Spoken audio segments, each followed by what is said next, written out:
السلام علیکم ورحمۃ اللہ وبرکاتہ۔ اعوذ باللہ من الشیطان الرجیم، بسم اللہ الرحمن الرحیم۔ وَإِذَا قِيلَ لَهُم مَّاذَا أَنزَلَ رَبُّكُمْ قَالُوا أَسَاطِيرُ الْأَوَّلِينَ لِيَحْمِلُوا أَوْزَارَهُمْ كَامِلَةً يَوْمَ الْقِيَامَةِ وَمِنْ أَوْزَارِ الَّذِينَ يُضِلُّونَهُم بِغَيْرِ عِلْمٍ أَلَا سَاءَ مَا يَزِرُونَ۔ اور جب ان سے پوچھا جائے کہ تمہارے رب نے کیا نازل فرمایا ہے تو وہ کہتے ہیں کہ پہلے لوگوں کی کہانیاں ہیں اور کچھ نہیں۔ ایسا اس لیے کہتے ہیں تاکہ قیامت کے دن وہ اپنے مکمل بوجھ گناہوں کے اٹھائیں اور کچھ ان لوگوں کے بوجھ بھی اٹھائیں جنہیں وہ بغیر علم کے گمراہ کرتے رہیں، اور جان لو کہ بہت ہی برا ہے وہ بوجھ جس کو وہ اٹھاتے ہیں۔ محترم سامعین کرام، سورۃ النحل سورہ نمبر 16 اور آیت نمبر 24-25، یعنی سورۃ النحل سے آیت نمبر 24 اور 25 آپ کے سامنے تلاوت کی گئی بفضل اللہ، بعون اللہ، بتوفیق اللہ۔ آپ کی خدمت میں ان دونوں آیتوں کا ترجمہ بھی پیش کیا گیا۔ سامعین کرام، ان دونوں آیتوں کی روشنی میں سب سے پہلے یہ سمجھیے کہ پیارے رسول صلی اللہ علیہ وسلم کو جب اللہ تبارک و تعالی نے نبی بنا کر کے مکہ والوں کے درمیان مبعوث فرمایا، اور آپ صلی اللہ علیہ وسلم نے اللہ تبارک و تعالی کے نازل کیے گئے وحی، یعنی یہ جو قرآن کریم ہے جس کو اللہ تبارک و تعالی نے آپ صلی اللہ علیہ وسلم کے اوپر نازل فرمانا شروع کیا، تو آپ نے دیکھا ہوگا کہ اس قرآن کریم میں بہت ساری جگہوں پر، تقریباً بہت ساری جگہوں پر اللہ تبارک و تعالی نے مختلف قوموں کا ذکر فرمایا ہے۔ نوح علیہ السلام کا، ان کی قوم کا، ہود علیہ السلام کا، ان کی قوم کا، قوم سمود کا، قوم یونس کا، قوم شعیب کا، موسیٰ علیہ السلام کا، کئی جگہ پر اللہ تبارک و تعالیٰ نے بار بار تذکرہ فرمایا ہے۔ تو جب آپ صلی اللہ علیہ وسلم اس قرآن کریم کے نازل کیے ہوئے آیات کی روشنی میں مکہ والوں کے درمیان اللہ تبارک و تعالیٰ کے توحید کو پھیلانا شروع کیا، اللہ کی طرف لوگوں کو بلانا شروع کیا، تو آپ صلی اللہ علیہ وسلم کی دعوت کا چرچا مکہ سے نکل کر کے، مکہ کے حدود سے نکل کر کے مختلف علاقوں میں پھیلنے لگا کہ مکہ میں، قبیلہ قریش میں ایک نبی پیدا ہوا ہے جو نبی اللہ تبارک و تعالیٰ کی تعلیمات کو لوگوں کے درمیان پھیلا رہا ہے۔ تو جب یہ چرچا لوگوں میں شروع ہوا تو لوگوں کے اندر اس کو جاننے کی اتسکتا بڑھی، جگیاسا بڑھی کہ جانے کیا ہے۔ تو جب مکہ والے ان کے علاقوں میں پہنچتے تو وہ لوگ پوچھتے کہ آپ کے ہاں جو نبی مبعوث ہوئے ہیں وہ آپ لوگوں کو کس چیز کی دعوت دیتے ہیں، کس چیز کی تعلیم دیتے ہیں۔ اب مکہ والوں کے دلوں میں تو بغض ہے، حسد ہے، وہ تو توحید کو قبول کرنا نہیں چاہتے ہیں، وہ تو وہی اپنے باپ داداؤں کی پرانی روش پہ ہی چلنا چاہتے ہیں، وہ تو سمجھتے ہیں کہ بس اسی میں ہمارے لیے کامیابی ہے۔ ان کے لیے تو بس وہی پسند ہے کہ جو ان کے باپ دادا برسہ برس سے کرتے چلے آئے ہیں، بس ہم ویسے ہی کریں گے۔ نبی کی بات کو تو وہ ماننے کے لیے ریڈی نہیں ہے۔ تو اب باہر کے لوگ جو پوچھ رہے ہیں کہ تمہارے علاقے میں، تمہارے خاندان میں، تمہارے قوم میں جو نبی مبعوث ہوئے ہیں وہ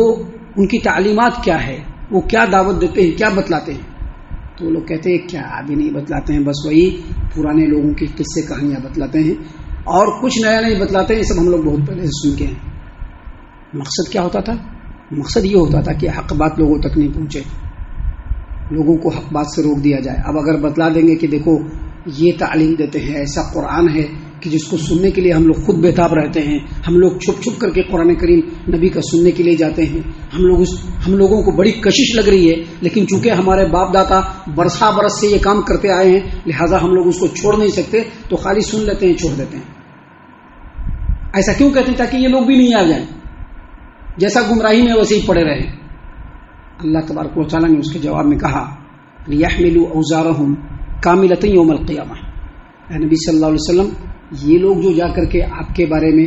آپ کی دعوت کے بارے میں مختلف جگہوں پر کہتے ہیں کہ یہ صرف پچھلے لوگوں کی قصے کہانیاں ہیں، آپ کو اس کے بارے میں غم کرنے کی ضرورت نہیں ہے۔ یہ لوگ خود اپنے پیر پر خود کلہاڑی مار رہے ہیں، کیونکہ ایک تو جب یہ لوگ قیامت کے دن پہنچیں گے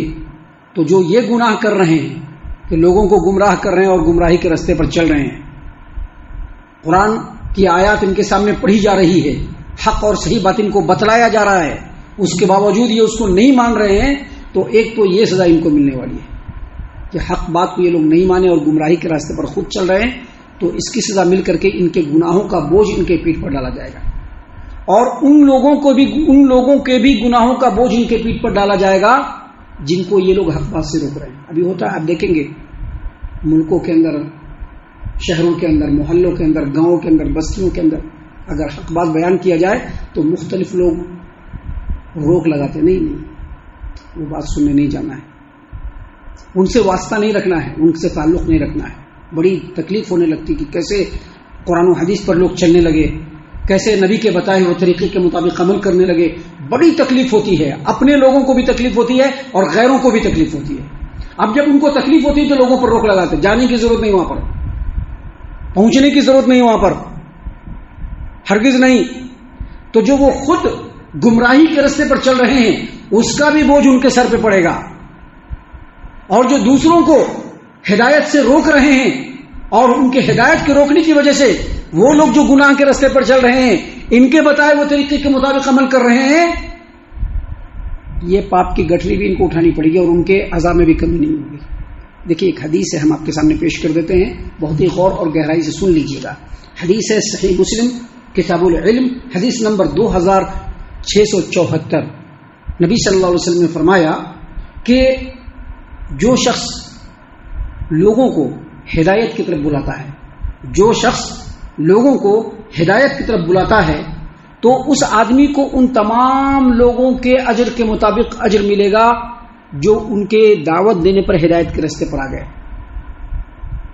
ہدایت کے راستے پر آ گئے سارے لوگ، وہ لوگ بھی عمل کر رہے ہیں تو ان کے تمام عمل کے مطابق یہ جو دعوت دینے والا ہے اس کو بھی اجر ملے گا، اور ان لوگوں کی بھی اجر و ثواب میں کمی نہیں ہوگی، یعنی اللہ تعالیٰ ان کو بھی اجر دے گا، اور جو ہدایت کی طرف بلایا اس کو بھی ان تمام لوگوں کے مطابق اجر ملے گا اور ان کے اجر میں بھی کمی نہیں ہوگی۔ مزید نبی صلی اللہ علیہ وسلم نے فرمایا کہ جو آدمی کسی کو گمراہی کی طرف بلاتا ہے، ابھی گمراہی کی طرف بلانے کے لیے مختلف قسم کی لالچ بھی دیں گے، الگ الگ طریقے سے کنونس بھی کریں گے، مختلف برائیاں بھی بیان کریں گے، جیسا کہ مکہ والوں نے برائی بیان کی کہ قرآن میں کیا بھی نہیں ہے، بس پچھلے لوگوں کی جو ہے قصے کہانیاں ہیں جس کو سنایا جاتا ہے، ہم لوگوں کو اس سے پہلے سے ہم لوگ سن چکے ہیں، تو اس سے کیا ہوا کہ وہ سارے لوگ بھی گمراہی میں چلے گئے، ہدایت پر نہیں آئے، انہی کے طریقے کی پیروی کرنے لگے۔ تو نبی صلی اللہ علیہ وسلم نے فرمایا کہ جو لوگوں کو گمراہی کی طرف دعوت دیتے ہیں، جو لوگ بھی لوگوں کو گمراہی کی طرف دعوت دیتے ہیں، تو جتنا بھی لوگ گمراہ ہوتے ہیں ان تمام گمراہوں کے گناہوں کا بوجھ بھی اس کے سر پہ پڑے گا، اور یہ جو لوگ گمراہ ہوئے ان کے گناہوں میں بھی کمی نہیں ہوگی۔ اللہ تعالیٰ نے قرآن کریم سورۃ العنکبوت آیت نمبر 13 میں فرمایا وَلَا يَحْمِلُنَّ أَثْقَالَهُمْ وَأَثْقَالًا مَعَ أَثْقَالِهِمْ وَلَا يُسْأَلُنَّ يَوْمَ الْقِيَامَةِ عَمَّا كَانُوا يُفْتَرُونَ۔ قیامت کے دن ایسے لوگ جو دنیا میں لوگوں کو گمراہ کرتے ہیں اور جو لوگ گمراہی میں پڑے رہتے ہیں، حق بات معلوم ہو گیا لیکن پھر بھی گمراہی میں پڑے ہوئے، اور جو لوگوں کو گمراہ کرتے ہیں، اللہ نے فرمایا کہ ایسے لوگ اپنے گناہوں کا بھی بوجھ اٹھائیں گے، اور جن لوگوں کو گمراہ کیا ہے ان کے گمراہی کا بھی بوجھ گٹھری کی شکل میں ان کے پیٹھ پر لادا جائے گا، اور قیامت کے دن جو وہ افطرا پردازی کرتے تھے اس کا بھی ان سے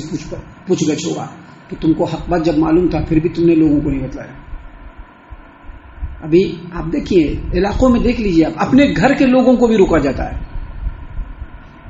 خاندان کے لوگوں کو روکا جاتا ہے، محلے کے لوگوں کو نہیں کیا بھی نہیں، یہ کیا بتاتا ہے، کچھ نہیں یار، حالانکہ ہر چیز بالکل کھلی ہوئی کتاب کی طرح سے، قرآن ہے، قرآن کی آیتیں ہیں، احادیث ہیں، احادیث کا حوالہ ہے، کتابوں کے ساتھ، نمبرات کے ساتھ پوری بات کلیئر بتا دی، لیکن نہیں، روکیں گے۔ حافظ ابو جعفر ابن جریر طبری رحمۃ اللہ علیہ نے تفسیر الطبری میں امام عوفی سے اور انہوں نے عبداللہ بن عباس رضی اللہ عنہما سے روایت کیا کہ جو سورۃ العنکبوت کی جو آیت کریمہ ہے جس میں اللہ نے فرمایا کہ لوگ اپنے گناہوں کا بھی بوجھ اٹھائیں گے اور جن کو گمراہ کیا ہے ان کے بھی گناہوں کا بوجھ اٹھائیں گے، اپنے بچوں کے بھی گناہوں کا بوجھ اٹھائیں گے، وَلَا يَحْمِلُنَّ أَثْقَالَهُمْ وَأَثْقَالًا مَعَ أَثْقَالِهِمْ، اس کا مطلب یہ ہے کہ اپنے گناہوں کا بھی بوجھ اٹھائیں گے، اور اپنے بال بچوں کو روکا اس کے بھی گناہوں کا بوجھ اٹھائیں گے، اپنے خاندان کے لوگوں کو روکا ان کے بھی گناہوں کا بوجھ اٹھائیں گے، اپنے سماج و معاشرے کے لوگوں کو روکا ان کے بھی گناہوں کا بوجھ اٹھائیں گے، اپنے بھی گناہوں کا بوجھ اٹھائیں گے، اور جو جھوٹ بولا کہ نہیں یہ حق بات نہیں بول رہا ہے، یہ سچ بات نہیں بول رہا ہے، اس کی بات پہ نہیں جانا، ہمارے یہاں بڑے زمانے سے چل رہا ہے، یہ سب ایسے چپکے کی باتیں ہیں، تو یہ جو افطرا پردازی کیا اس کے بارے میں بھی قیامت کے دن پوچھا جائے گا. یہ جو آیت کریمہ ہے اور ابھی جو آیت نمبر 25 آپ کے سامنے پڑھی گئی، کہا عبداللہ ابن عباس رضی اللہ عنہما نے کہ دونوں کا معنی بالکل ایک ہے. اور مطلب کیا ہے؟ امام مجاہد فرماتے ہیں وہ یہی کہ ایسے لوگ اپنے گناہوں کا بھی بوجھ اپنے پیٹھ پر ڈالیں گے، اور جن لوگوں کو بھی گمراہ کیا چاہے وہ کوئی بھی ہو ان کے گناہوں کا بوجھ بھی ان کے پیٹھ پر پڑنے والا ہے. یہ سب باتیں اللہ تبارک و تعالیٰ نے اس لیے بیان فرمائی کہ ہم اپنے زندگی میں ہی اپنے موت سے پہلے اپنے آپ کو سنبھال لیں، سدھار لیں، وگرنہ موت کے بعد کوئی وقت نہیں ہے، کوئی مہلت نہیں ہے، اس کے بعد رزلٹ کا ہی وقت ہے، باقی کسی چیز کا وقت نہیں. ہم اللہ سے دعا کرتے ہیں کہ اللہ تعالیٰ ہم تمام کو ان تمام باتوں کے اوپر خوب غور و فکر اور تدبر کرنے کے ساتھ ساتھ ان باتوں کے اوپر عمل کرنے کی بھی توفیق عطا فرمائے، آمین. اللہ تعالیٰ ہم تمام کو صحیح معنوں میں پکا سچا مومن مسلمان بنائے، اللہ اور اس کے رسول صلی اللہ علیہ وسلم کی اطاعت و فرما برداری کرنے والا بنائے، صحابہ کرام رضی اللہ عنہم کے طریقے پر چلنے والا بنائے، جنت الفردوس میں جگہ عطا فرمائے. اے اللہ ہم تمام کو جہنم سے پناہ دے، اے رب العالمین ہم تمام کو جہنم سے پناہ دے، اے مالک الملک ہم تمام کو جہنم سے پناہ دے، آمین یا رب العالمین. وما علینا الا البلاغ المبین. تبارك الذي نزل الفرقان على عبده ليكون للعالمين نذيرا.